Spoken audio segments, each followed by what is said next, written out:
Hi, it's Mike with AskTractorMike.com. Well, I'm going to answer a viewer letter today.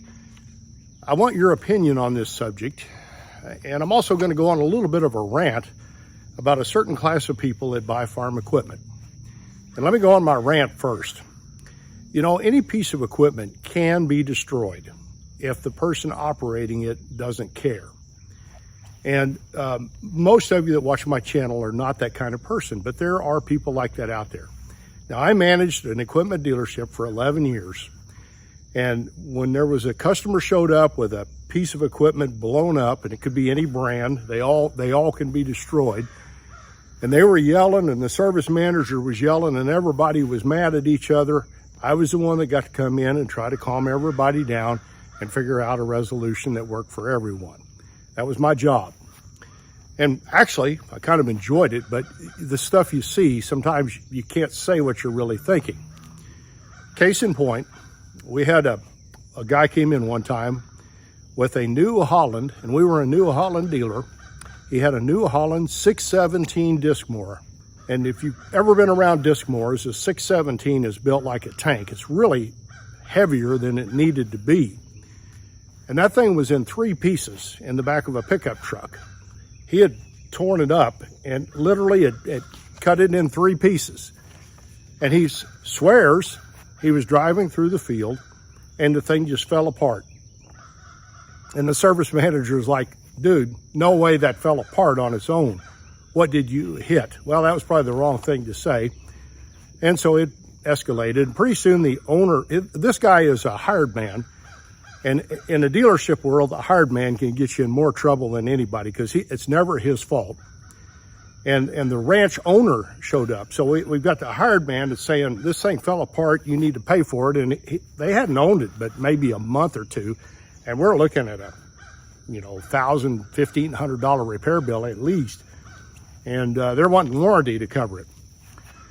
Well, this was one day that kind of felt good. Our local New Holland rep for the state of Missouri was in that day. And he's like, well, this is real easy. Let's go out to the field and see where the hay cutting ended. And so the field was about 15 miles away. So I didn't go, but I heard about it.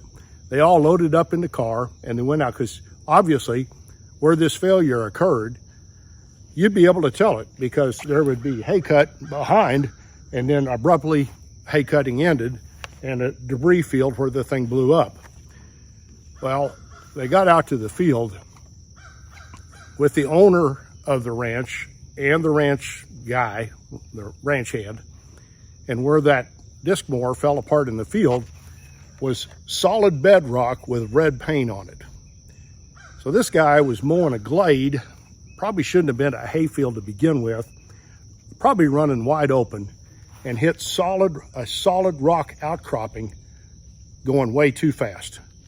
And something has to give.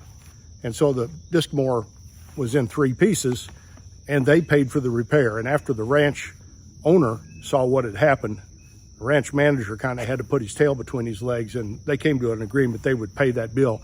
I don't know if that guy was around much longer, but it wasn't the fault of the machine. It was the fault of the operator. And I see this all the time.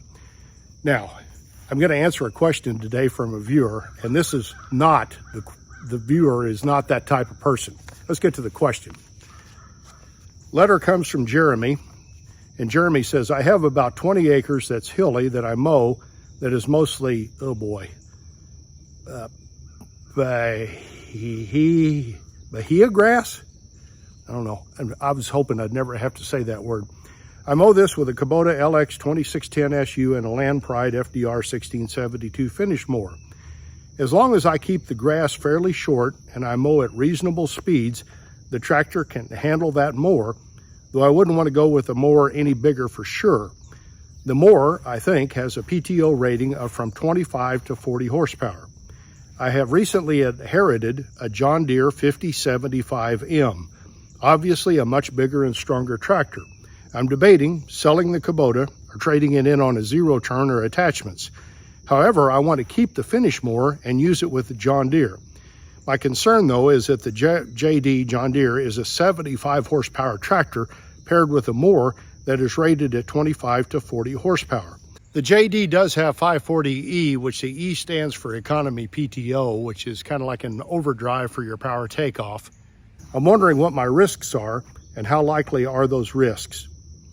Curious as to what your thoughts or advice would be. Well, Jeremy, here's my thought.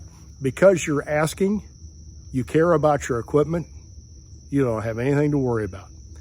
The only reason Land Pride put an upper end horsepower rating on that gearbox is because customers that don't care or don't read their owner's manual, or maybe not as smart as they need to be to operate the equipment, will hook that finish mower on a 150 horse tractor and run into a field of 8-foot tall grass and try to mow it like a lawnmower in road gear.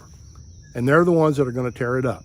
Now, you've already mentioned you're going to mow often and not mow high grass. You're going to mow at a reasonable speed and all of that stuff.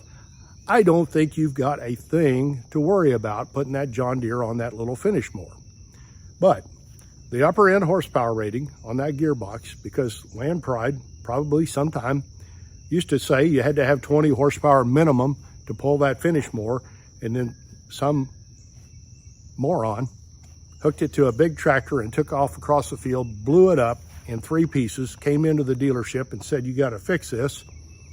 And they said, well, you know what? We don't want to warranty any more of those. We're going to put an upper end rating on that horsepower gearbox, on that gearbox for horsepower. So consequently, that's why that's there. It's not for sane people. It's not for people that take care of their equipment. It's not for me. It's not for you. And it's not for most of my listeners that are actually trying to learn what the limitations of the equipment is or are. It's for the people that get out and just take it to its outer extremes, blow it up, and then expect somebody else to pay for it. So Jeremy, I don't think you've got anything to worry about.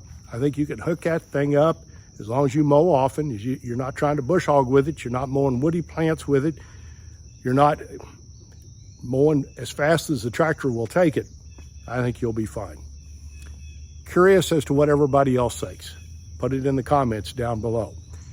But I'm going to say, most of the time when people write into my channel, and I get a lot of letters like Jeremy's letter, asking me if I put this smaller implement on this bigger tractor, because it's a fairly common situation where you buy a small tractor and then you always want the next biggest size, and you upgrade and you keep upgrading. You've got this little thing that you use once in a while for this one task, and the tractor's way too big a tractor for it, and you're worried about it. If you're worried, I'm going to say you're going to be fine. If you have no care in the world about taking it out and taking it to the outer extremes, it's going to blow up. I don't care what brand it is. I appreciate you watching my videos. I'd be honored if you would subscribe to my YouTube channel, and you could do that by clicking the mic face icon. Make sure you check the bell so you get notified when I post future videos. Here's a link to my website and the Tractor Fund Store with cool things for sale for the tractor owner to help support my channel. Here's another couple of videos you might want to watch. Thanks for watching.